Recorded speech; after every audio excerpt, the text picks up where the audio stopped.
essa palavra de hoje à noite, eu queria convidar aqui à frente algumas pessoas para nós fazer uma dinâmica.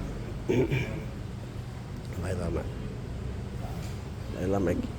Então, para representar os casados, eu quero chamar a irmã Rose e o irmão e o nosso pastor Isaac. Vocês podem vir aqui na frente? Daí, para representar os que estão em processo de formação, eu quero convidar o Marquinhos, a Vitória, Eu falei que a você ia lá. Nathalie está aí, e o seu futuro esposo também está aí? Então vem aqui vocês. Então olha, o que nós vamos falar está ali, ó.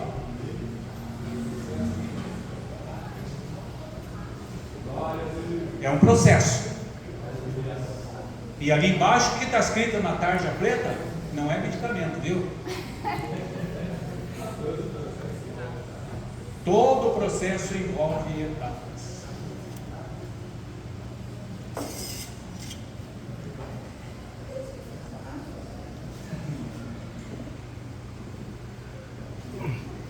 Eu quero perguntar para o pastor, quando você conheceu a Rosilene, quem é que teve a iniciativa, você ou ela? Ah, só eu. Vitória e Marcos, quem é que teve a iniciativa? Eu mesmo. E o Eric? Quem é que tá? Você? Agora eu vou perguntar para o pastor e para a sua esposa, o que você mais admira nela e o que você mais admira nele? Os olhos da irmã Rose. É que quando eu pedi, uma das coisas importantes também, né, que às vezes o pessoal da atualidade não faz, é que uma das coisas que Deus preza, né, no nosso pedido é você também saber pedir e traçar as características da pessoa que você quer. E quando eu estava em oração, né, orando a Deus em um período, e várias vezes Deus havia falado comigo, eu era coordenador de jovens, e eu vi um momento assim de estar casando, né, até pela força de função que eu estava exercendo e etc. Mas na minha oração eu orei a Deus e disse: Senhor, olha, eu quero uma morena, olhos azuis. Ela está apertando a minha mão aqui para falar pouco, só que daí tem épocas do dia que o olho dela fica verde e azul, né? Quando fica azul eu estou longe de casa.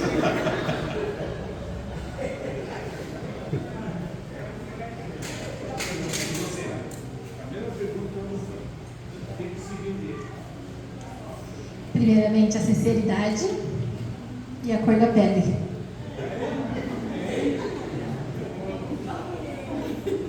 Marquinhos,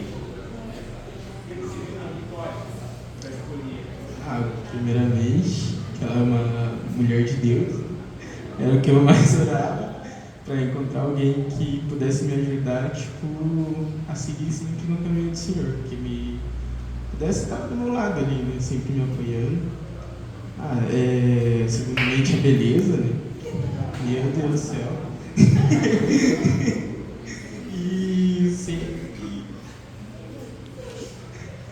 E é isso.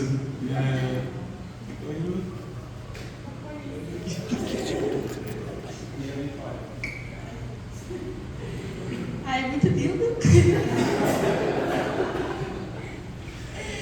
Também é tudo que eu pedi, além dos detalhes específicos também. Assim como o pastor falou. Vai. Primeiramente foi o sorriso dela. Também foi uma mulher de Deus, porque na posse do meu pai, foi a primeira menina que eu olhei aqui, já vi ela pulando no manto, eu falei, é ela mesmo. E o irmão Evandro, é mais bonita que as obras de Van Gogh.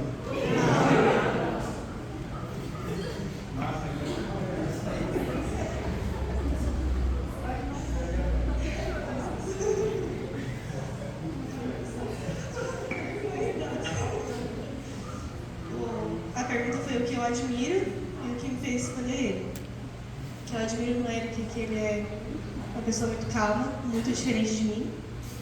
Totalmente diferente de mim. E o que me fez escolher ele foi principalmente o jeito de me tratar, que eu sempre prezei muito por respeito, principalmente.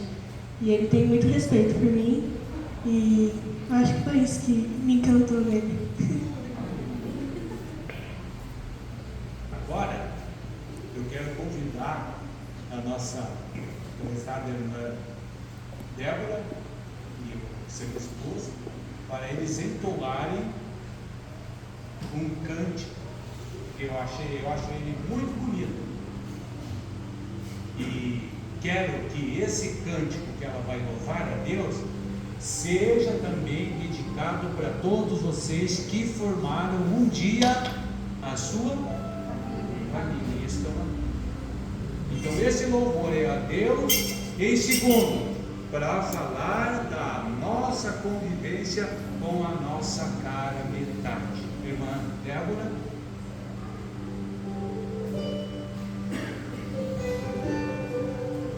Quando o amor toca o coração, traz um sentimento maior que a paixão. Basta olhar, um toque, nada mais, pra fazer feliz, como só você me faz. Deus uniu as nossas vidas de uma vez, e a cada dia é o primeiro outra vez. Como no primeiro olhar, nada nunca vai mudar. Não vai mudar, não vai mudar. Quando o amor toca o coração, o tempo para, a vida vira uma canção, e não há nada melhor do que amar você. Eu nunca vou te perder, foi Deus quem me deu você. É como poder sonhar e nunca acordar. Deus uniu as nossas vidas de uma vez, e a cada dia é o primeiro outra vez. Como no primeiro olhar, nada nunca vai mudar. Não vai mudar, não vai mudar. Quando o amor toca o coração, o tempo para, a vida vira uma canção, e não há nada melhor do que amar você. Eu nunca vou te perder, foi Deus quem me deu você. É como poder sonhar e nunca acordar,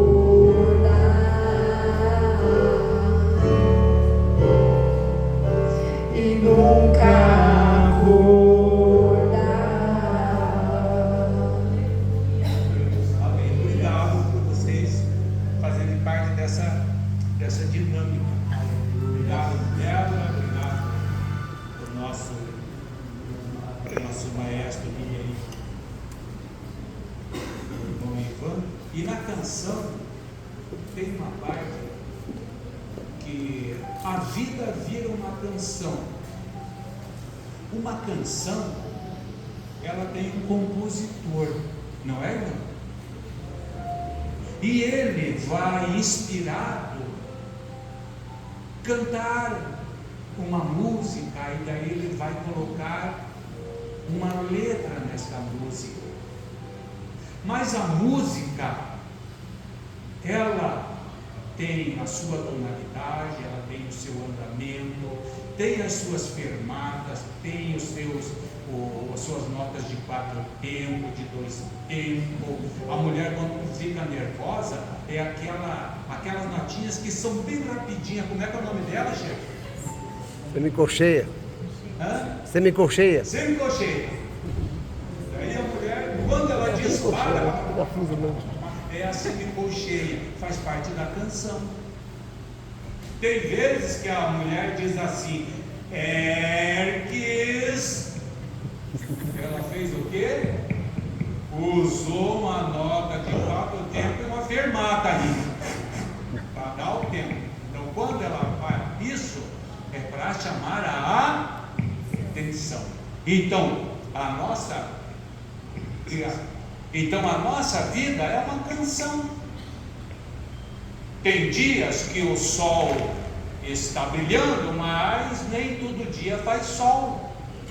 Tem dias que dentro da nossa casa você olha para o tempo e diz assim: fechou o tempo, né?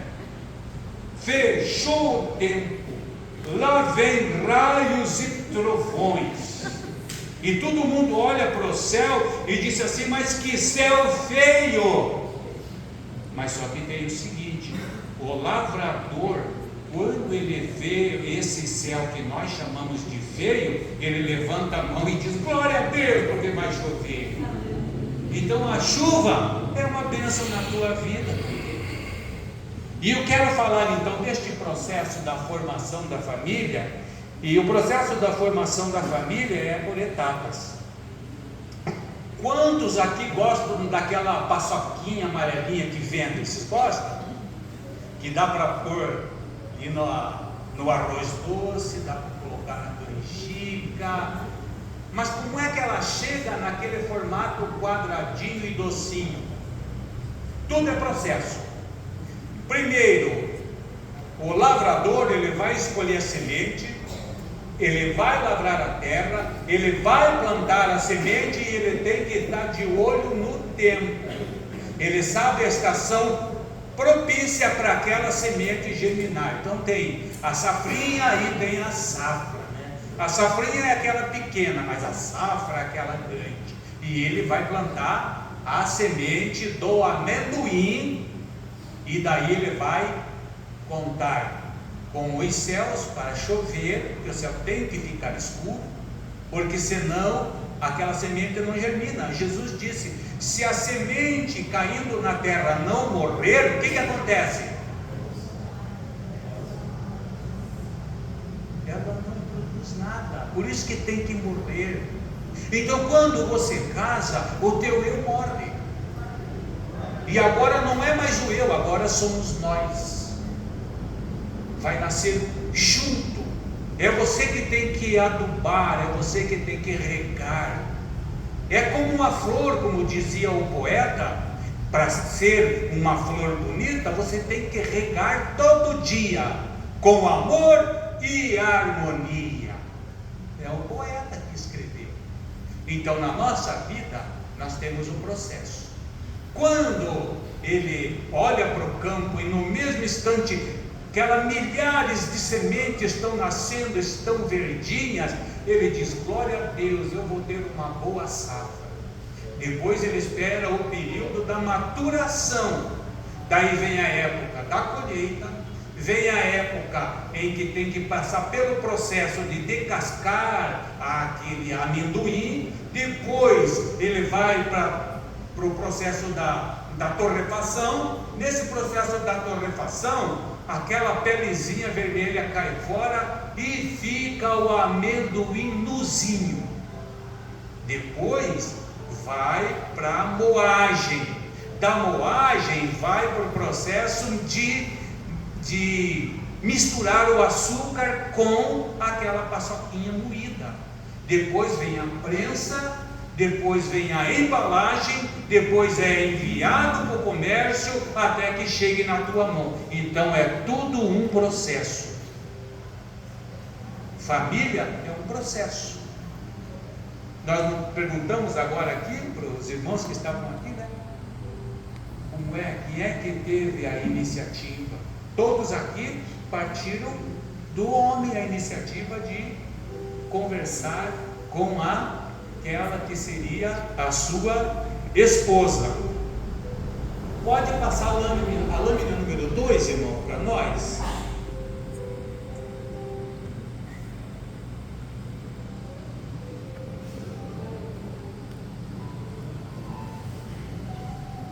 A lâmina número 2, ela vai trazer para nós 3 etapas no processo da formação da família.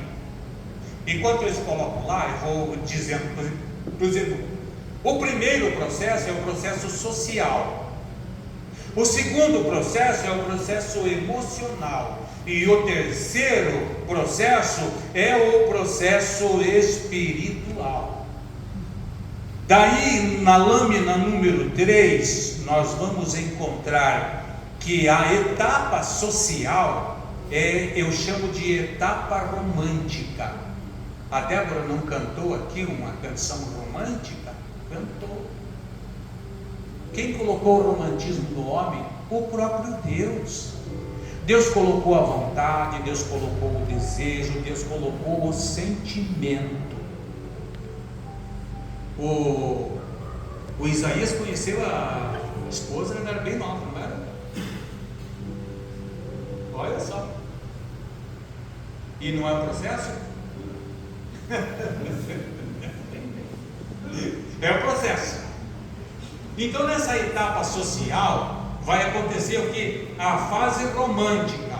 A fase romântica é a fase do conhecimento. Eu não sei do que a minha futura noiva gosta.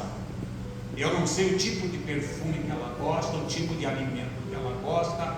Eu não sei qual tipo de flor que ela gosta. Então isso aí vai sendo um conhecer um ao outro. É um processo.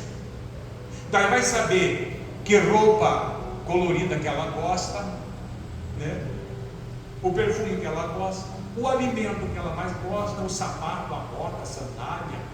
E mulher não gosta de uma só, ela gosta de bastante. Bastante sandália, bastante sapato. Que ela abre aqueles 2 armários e ela diz assim: qual que eu vou usar hoje? Daí ela olhou na outra parte e já escolheu a saia, já escolheu a blusa, a camisa ou o vestido. Daí, bom, agora eu vou ver o que é que vai casar com esse vestido. São opções. E isso, no casamento, você vai ter que conviver com isso. Vai ter que conviver, porque faz parte do casamento. Então, nessa etapa social, é a fase romântica, né? Que daí compram 2 sorvetes e um toma o sorvete do outro e faz aquele cruzamento e né? Toma o sorvete um do outro, né? E depois se abraçam e trocam beijos, né? É tudo a fase do conhecimento, é a fase do namoro. Daí tem alguns que dizem assim: e quando eu casar, eu vou ter que tirar esse costume deste homem, porque todos nós já nascemos e viemos às vezes com vícios. Muitas vezes eu vício da linguagem. Tinha alguém que eu conheci, que quando ele ia pregar, ele usava a expressão, então ele lia o versículo e dizia: irmãos, então assim né. Irmãos, então assim né. E ficava no então assim né o mundo inteiro. É vício de linguagem. A mulher, quando percebe, meu marido, vamos corrigir. Tem a necessidade de falar então assim né, todas as vezes que você faz uma menção do versículo, ou você vai fazer uma exposição de uma ideia, perante a congregação, uma interpretação, uma exegese. Você precisa falar? Não, não precisa. Então se corrige a partir de hoje. Então, nessa fase social, a fase romântica, é que existe o conhecimento e vem o namoro. Dão-se enamorados. Daí, ela diz: olha, eu não posso levar você para comer um rodízio do mar, né? É camarão, é lagosta, é peixe, eu não tenho ainda. Mas um cachorro quente eu posso pagar para você. Mas é um cachorro quente romântico. É aquilo que está ao teu alcance e é aquilo que você oferece com carinho para a pessoa. Ela vai rejeitar? Ela diz: não, eu não gosto de cachorro, muito menos de quente. Vão, nesse período de conhecimento, a etapa social, eles vão interagindo. Aí chega o dia que ela diz assim: ô fulano, o meu pai quer te conhecer. Etapa social. Daí ele diz assim: vamos fazer o seguinte, vamos marcar um almoço entre eu, você, o meu pai, o teu pai, tua mãe e teu pai. Pode ser assim? Pode. Aí eles marcam um encontro, vão fazer aquele almoço e começam a conversar. É a fase da etapa social. Vão se estabelecer contatos, né?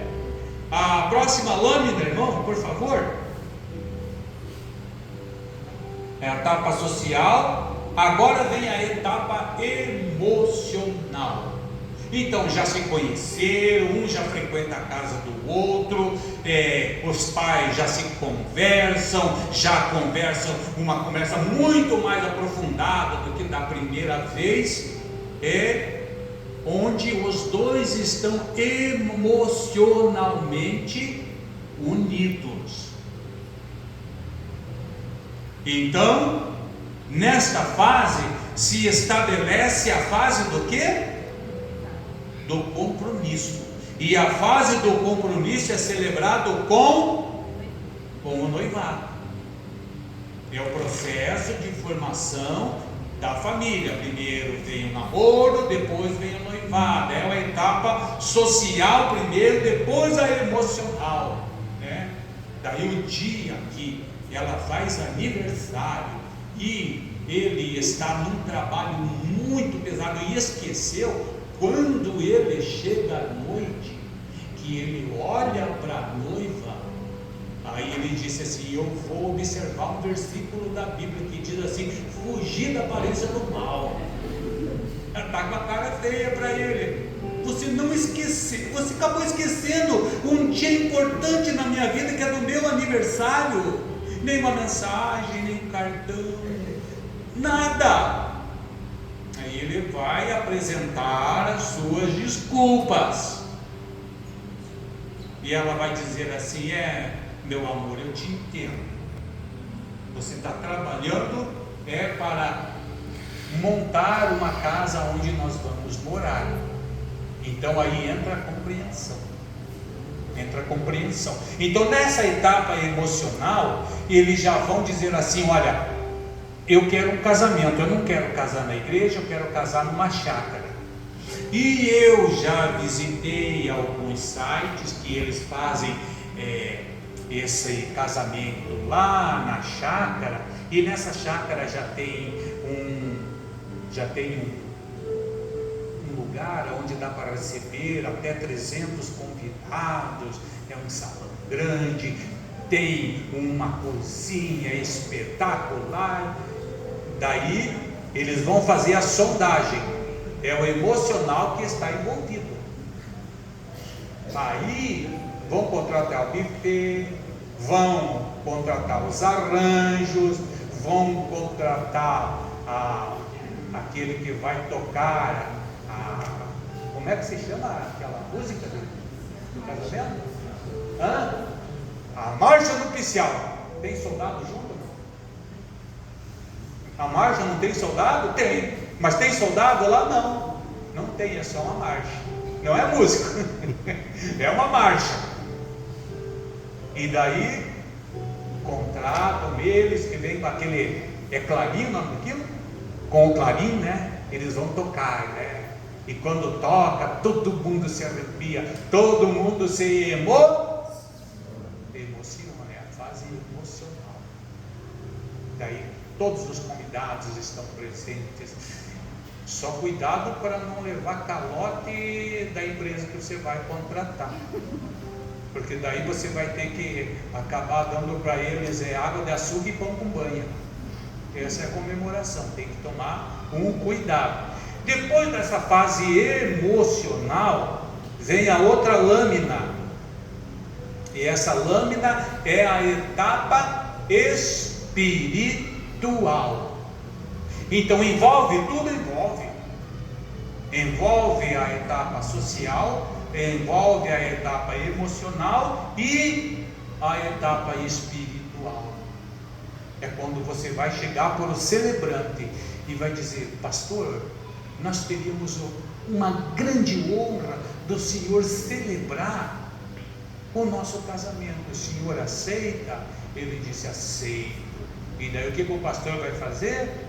Vai preparar uma palavra para trazer não somente para os nubentes, mas para todos aqueles que vão assistir o casamento. É a etapa espiritual, é a fase do compromisso formal e social. O que é o formal? Você vai lá no cartório, faz correr os proclamas, e o cartório diz: bom, em nenhum cartório no Brasil inteiro existe registro do fulano que tenha contraído núpcia ou do ciclano que tenha contraído núpcias. Então cumpriram a fase do compromisso formal, que é junto do cartório. E é junto da sociedade, porque você traz os convidados para este ambiente aonde o pastor vai celebrar o seu casamento, e todos vão ouvir o que Deus entregou para ele, para entregar para os noivos e para aqueles que estão assistindo. Então essa fase é a fase do compromisso formal e social. Vamos para outra lâmina. A outra lâmina: firmar as bases. Firmar as bases. Quando nós olhamos para esse quadrado aqui, ó, ele tem uma base, ele tem duas laterais e um superior. São 4. No teu casamento você tem que lembrar que quando você vai construir uma casa ou um sobrado, tem que existir a base. Eu posso construir uma casa sem uma dessas bases? Não, você não pode. Senão você vai construir só 3 paredes, porque aquilo que vai estar no meio não tem como, porque está faltando um pedaço. Então, na etapa do casamento, o homem e a mulher têm que ter o amor, tem que ter a comunhão, tem que ter a comunicação e tem que ter a compreensão. E a tarja preta ali diz o quê? É a integração das etapas. O social, que mais? O que nós vemos lá no primeiro?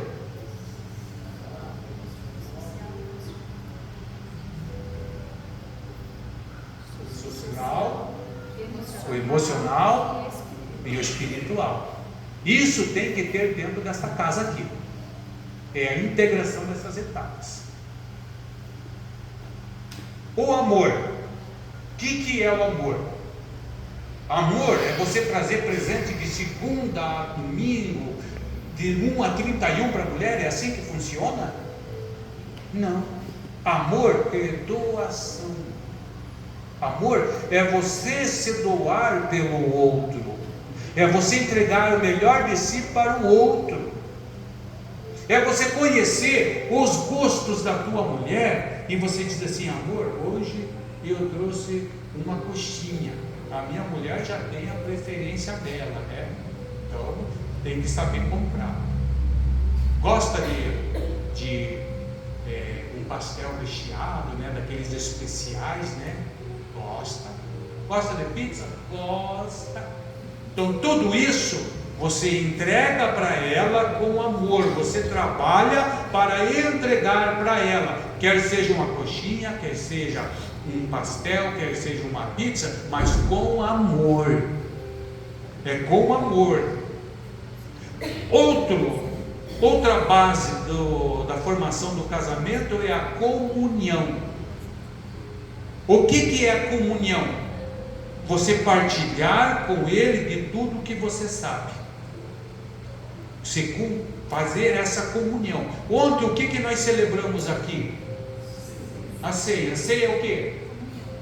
É comunhão. O pastor comunga comigo, comunga com os jovens, comunga com os irmãos de meia idade, com adolescentes, comunga com todos. É essa comunhão que tem entre nós. Entra o que aqui? A fase social, a etapa social, a etapa emocional. Porque eu recebi do Senhor o que também vos entreguei. Então, ele está celebrando para nós lembrarmos que aquela celebração relembra a morte do Senhor. Mas agora nós estamos falando de casamento. E no casamento tem aquele que se entrega pela mulher. A Bíblia diz assim: o bom pastor, ele faz o quê? Dá a vida. Ele não aluga, não vende, não faz consórcio da vida. Faz isso? Não. O que o bom pastor faz? Ele dá. Ele não olha se ele vai sofrer uma insegurança indo socorrer. Não. Ele tem que socorrer a ovelha. Então é da mesma forma no casamento. É impossível que alguém dê a sua vida em favor dos amigos, mas em favor do familiar ele faz isso. Davi era um que na sua casa, por ele ser ruivo, ele era hostilizado, ele era desprezado, ele era esquecido. Quem que sentava na mesa? Eram aqueles irmãos fortes, bonitos que estavam no exército. E Davi? Quando que o Davi sentava na mesa? Nunca. Porque o ruivo lá na sociedade daquela época era considerado um amaldiçoado. Mas Deus não considera maldição aquele em que ele colocou a mão. Então Deus, daquele que é considerado maldito, Deus faz dele bendito. É a comunhão. A outra é a comunicação. Lembra do Abelardo Barbosa? Como é que era o apelido dele, do Abelardo Barbosa? Chacrinha. O que ele falava da comunicação? Quem não se comunica, se está vendo? Bate com o nariz na porta, né? Quem não se comunica não tem como progredir. Até para pessoas que são mudas, são surda-muda, quando ela vai num atendimento numa UPA, já tem uma pessoa especializada lá para conversar com ela. Como é que é o nome da linguagem? É Libra, né? Mas não é dinheiro, né? Não é Libra esterlina, né? É Libra, que é uma linguagem. O que ele faz? Comunicação. E a outra, e a última ali que aparece, é a compreensão. Você esqueceu do meu aniversário, mas meu bem, eu estava fazendo hora extra para a gente comprar aquele televisor de 60 polegadas que você me pediu. Então me perdoa, eu esqueci do teu aniversário, mas foi por um bem maior. E ela abraça ele e diz: desculpa, que eu esqueci daquilo que eu tinha pedido para você. Isso se chama compreensão. Avançamos para outra lâmina lá.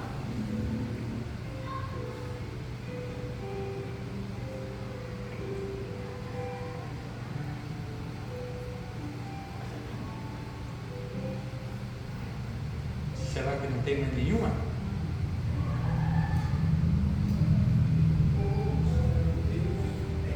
Tem, né?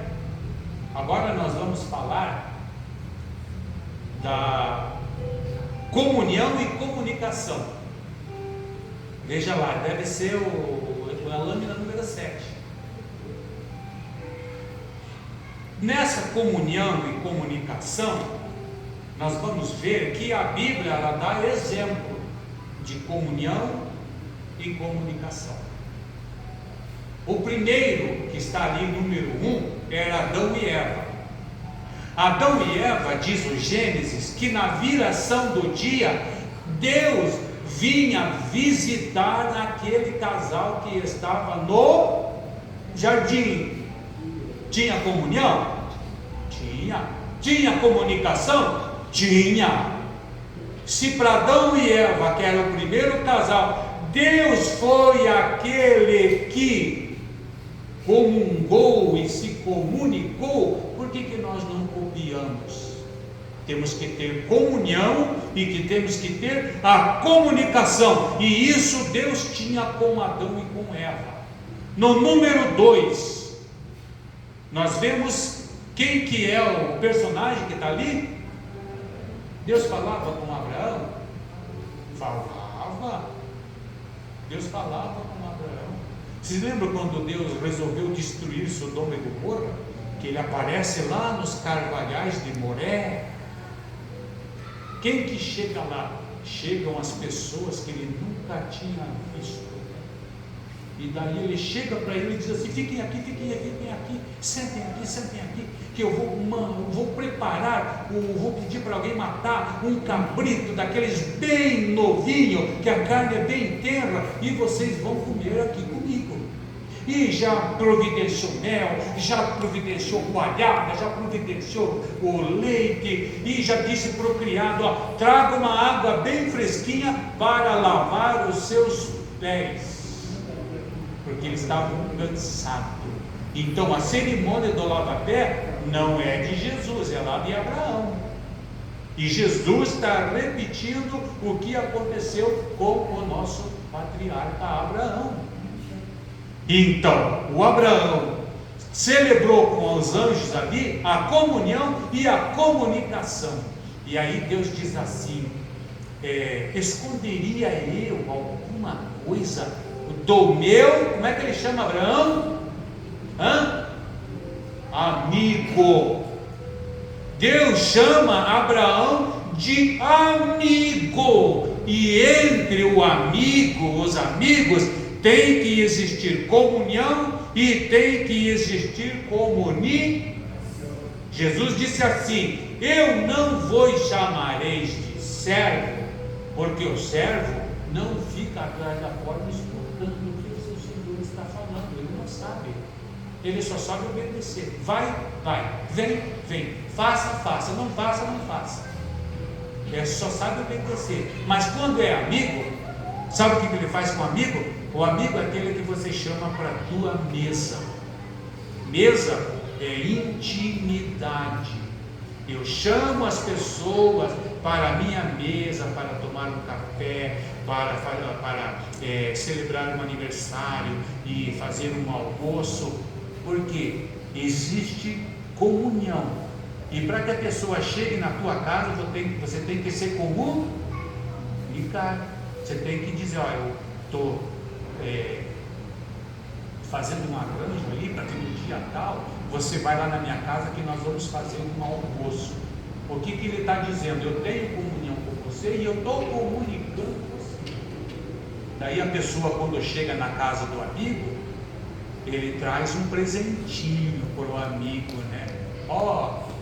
Fico honrado de receber o seu convite e trouxe aqui um presentinho para você. O que é isso? É uma forma de comunicar que aquela amizade, além da comunhão e da comunicação, existe um respeito.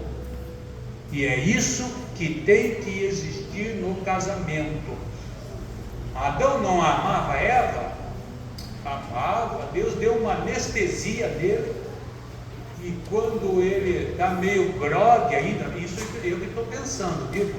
Quando ele acorda meio grogue, ele vê aquela mulher lá, ele olha assim, ele disse: pai, o que é isso?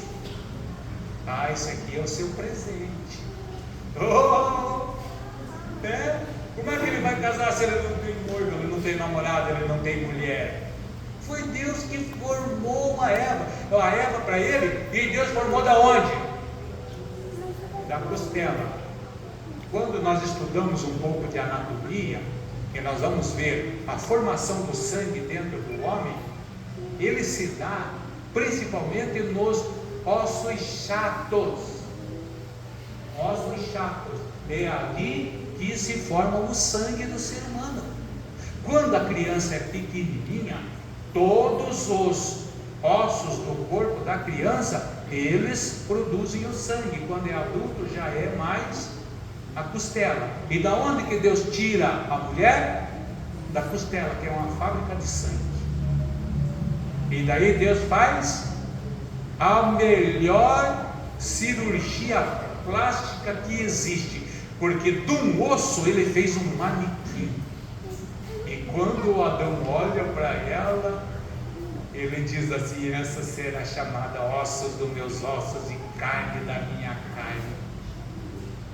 E daí, ele fica com vergonha da Eva? Não, vai conversar com ela já. Porque a Eva, quando é formada, Deus já faz um download de tudo que ela precisa para se comunicar com o Adão. E daí ele diz assim: olha, você é a mulher mais bonita do mundo, só tem ela. Você também é o homem mais bonito do mundo, claro, só tem eu. Então Deus comunica-se com o homem e faz com que Adão e Eva tenham comunhão. Abraão não gostava de Sara? Gostava. Sara era muito bonita. E Abraão casa-se com Sara e tem que ter comunhão com ela e tem que se comunicar com ela. E Deus se comunica e tem comunhão com Adão, com Abraão, com Abraão. E Deus um dia chama Abraão e diz: Abraão, vem cá para fora, olha as estrelas, você consegue contar? Ele falou: não, Senhor, não consigo contar, é impossível. Daí Deus diz assim: assim será a tua descendência. Mas eu nem tenho filho. Assim será a tua descendência. É crer. É Deus que está se comunicando e dizendo: eu tenho comunhão com Abraão. Daí Deus, numa outra oportunidade, diz para ele assim: Abraão, você consegue contar os números de grãos que existem no litoral dos mares? Ele vai dizer: não, Senhor, é impossível. Ele diz: assim será a tua descendência. É Deus quem possibilita isso, mas desde que o homem e a mulher tenham comunhão com Deus e se comuniquem com Deus. Vamos para Moisés. Moisés tinha comunhão com Deus? Tinha. Moisés se comunicava com Deus? Se comunicava. E um dia, os dois irmãos de Moisés, como é que era o nome deles mesmo? Como é que era o nome dos dois irmãos de Moisés? Quem? Arão e Miriam, quando tinha 92 anos, cometeu um crime, né? Foi querer falar mal do seu irmão mais novo. Vocês querem ver?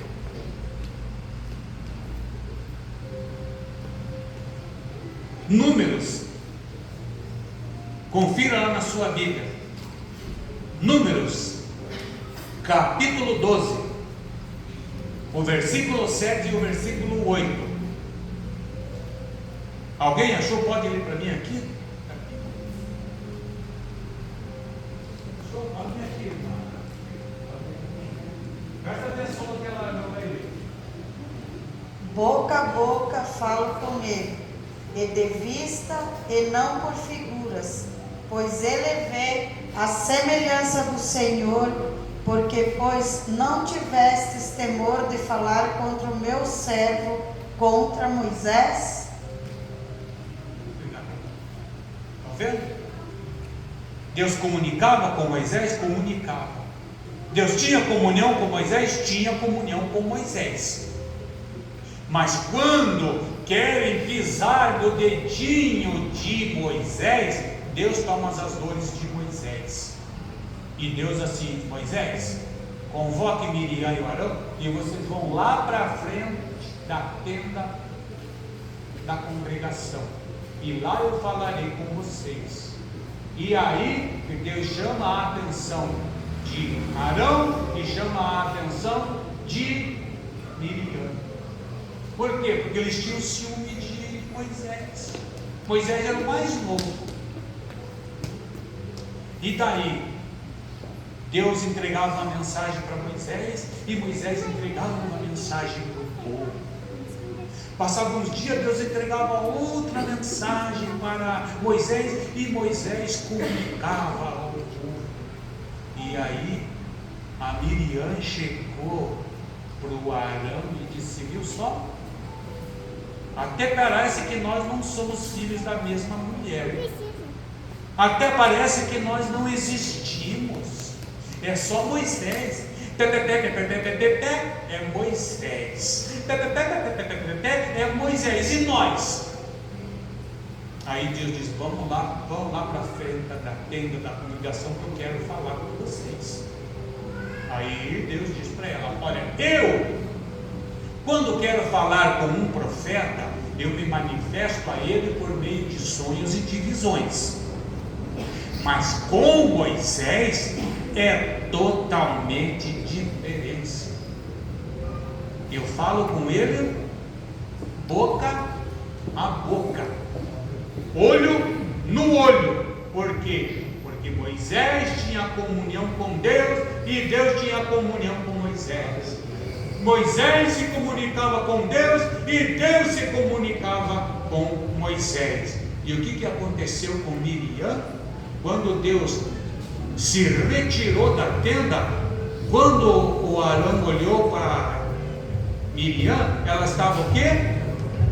Leprosa. Então aquele que não tem comunhão com Deus, aquele que não se comunica com Deus direito, está sujeito a sair leproso de dentro da tenda da congregação.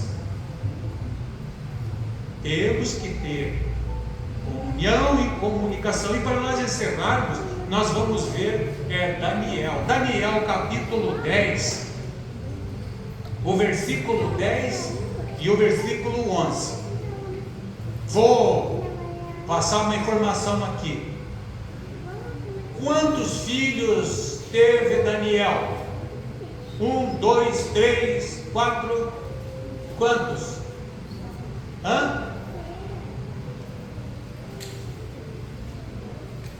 Quantos filhos teve o Sadraque, o Mesaque e o Abednego? Quantos filhos eles tinham?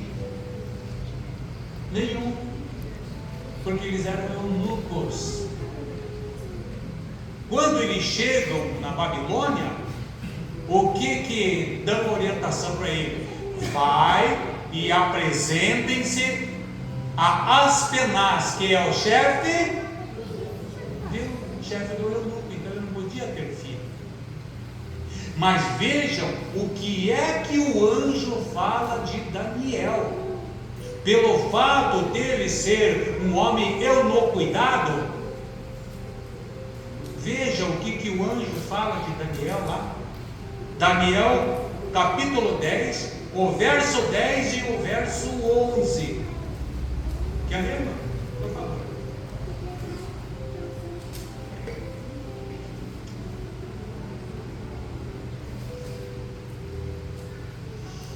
Eis que uma mão me tocou, e fez que me movesse sobre os meus joelhos e sobre as palmas das minhas mãos. 11. E me disse: Daniel, homem muito desejado, está atento às palavras que te vou dizer, e levanta-te sobre os teus pés, porque eis que te sou enviado. E falando ele comigo, esta palavra, eu estava tremendo. Estão vendo? Daniel, vamos falar numa linguagem bem popular, era castrado, mas tinha comunhão com Deus, se comunicava com Deus. E quando a primeira vez que aparece o anjo, eu acho que o Daniel morreu ali. Daí vem o anjo e toca nele, e daí ele volta os sentidos, daí ele se apoia nas mãos, ele se apoia no joelho, mas ele não olha para ser que estava falando com ele. Daí ele recebe um elogio: Daniel, homem muito o quê? Muito amado. Homem, ele não falou outra coisa. Ele chamou Daniel de homem, muito amado. E o que é que Deus veio falar com ele?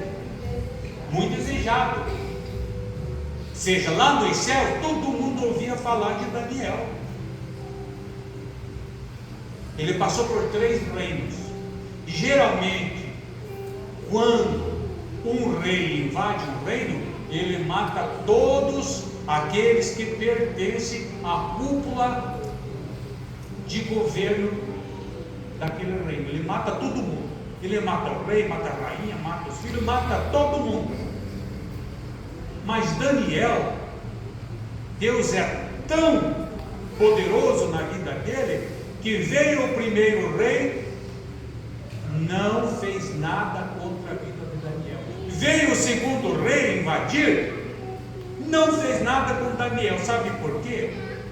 Porque Daniel não era só conhecido nos céus, ele era conhecido na terra.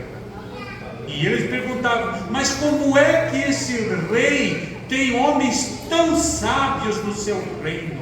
E aí a notícia que corria era: ele tem 4 homens lá que o rei não troca por nada. Quando ele quer um conselho, ele não chama os adivinhos, não chama os feiticeiros, ele não chama nenhum prognosticador, não. Ele chama quem? Daniel, Sadraque, Mesaque e Abednego. Porque ele disse: Daniel, o espírito da sabedoria está com você. Porque reconhece pelo comportamento de Daniel que Deus estava com ele. E Daniel tinha comunhão com todos os súditos dos reinos pelo qual ele passou, se comunicava com todos, mas também tinha comunhão e comunicação com Deus. No processo de formação da família, nós temos que ser igual a Daniel, que falava com Deus, igual a Abraão, que falava com Deus, igual Moisés, que falava com Deus, e igual Daniel, que falava com Deus, e Deus respondia a eles. E tudo quanto pedirdes, no quê? O que diz o versículo? E tudo quanto pedirdes, crendo recebereis. Mas para pedir, tem que se comunicar. E você tem que se comunicar com Deus. Amém, irmãos? Essa era o que Deus colocou no meu coração, e eu com muito carinho preparei para vocês. Glória a Deus. Porque não serve só para vocês, serve para mim. Você acha que médico não fica doente e não toma Vic? Toma. Se o médico fica doente e toma remédio, nós temos a palavra de Deus, que é remédio para a alma, é fortificante para os ossos. A alegria do Senhor é a nossa.